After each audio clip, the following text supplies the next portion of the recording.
शराब का घोटाला क्या है, शराब का लिकर स्कैम क्या है। लिकर स्कैम सीधे सीधे अब यह एस्टैब्लिश हो गया है कि कम से कम 100 करोड़ की रिश्वत ली गई है, कम से कम 100 करोड़ की रिश्वत।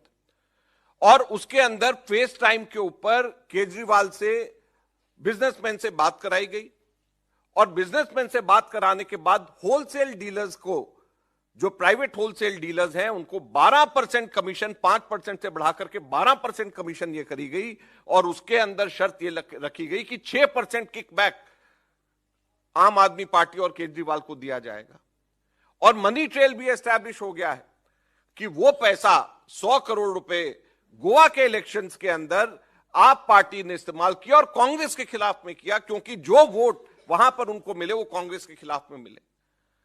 तो केजरीवाल ने कांग्रेस को हराने के लिए, कांग्रेस को नुकसान पहुंचाने के लिए केजरीवाल ने 100 करोड़ का स्कैम किया है। और इनको कोई नैतिक अधिकार, केजरीवाल और इनके मंत्रियों को, जो जिनका नाम इसमें है, चाहे वो मनीष सिसोदिया, चाहे सत्येंद्र जैन को, इनको कोई नैतिक अधिकार नहीं है कि अपनी कुर्सी पे एक सेकंड भी और रह जाएं।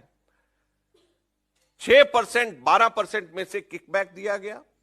यह एस्टैब्लिश हो गया कि एडवर्टीजमेंट्स जो दिए गए वहां पे गोवा में, वो एस्टैब्लिशमेंट, वो एडवर्टीजमेंट्स के पैसे इसी किकबैक से दिया गया है। ये ईडी के चार्जशीट में मेंशन है। ये एस्टैब्लिश हो गया है कि 70 लाख रुपए इनके वॉलंटियर्स को इसी पैसे में से दिए गए, जो जिन लोगों ने आगे सर्वे किया गया, वो मनी ट्रेल एस्टैब्लिश हो गई है।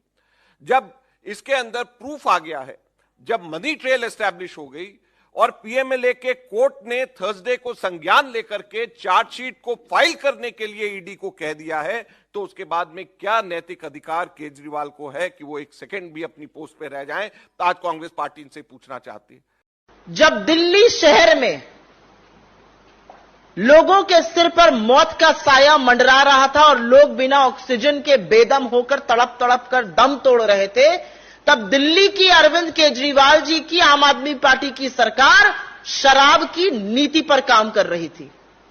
यह प्राथमिकता है इस सरकार की। इस सरकार की प्राथमिकता यह है कि 25 साल से, उस वक्त जब कोरोना से यह शहर जूझ रहा था और त्राहिमाम मचा हुआ था, विफलता केजरीवाल जी की भी है, उतनी ही विफलता मोदी जी की भी है। उस वक्त शराब पीने की आयु 25 वर्ष से घटाकर 21 वर्ष करी जा रही थी। 3 बजे सवेरे तक शराब बेची जाए, खुले में शराब पिलाई जाए, यह काम अरविंद केजरीवाल जी की आम आदमी पार्टी की सरकार कर रही थी। तो इस पार्टी के जन्म पर तो संदेह था ही, इसकी राजनीति पर संदेह है, इनके सिद्धांतों पर संदेह है। और हम यह जरूर कहना चाहते हैं कि जिस एजेंसी का दुरुपयोग का यह हवाला दे रहे हैं, यह सच है।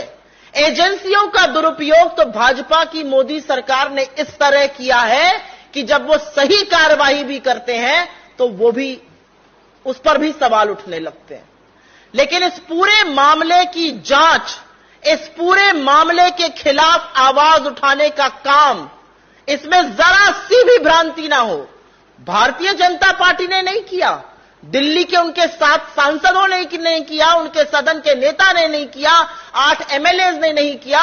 इस पूरे प्रकरण पर प्रकाश डालने का काम, इस पर कार्रवाई करने की बात सिर्फ और सिर्फ कांग्रेस पार्टी ने दिल्ली शहर में करी।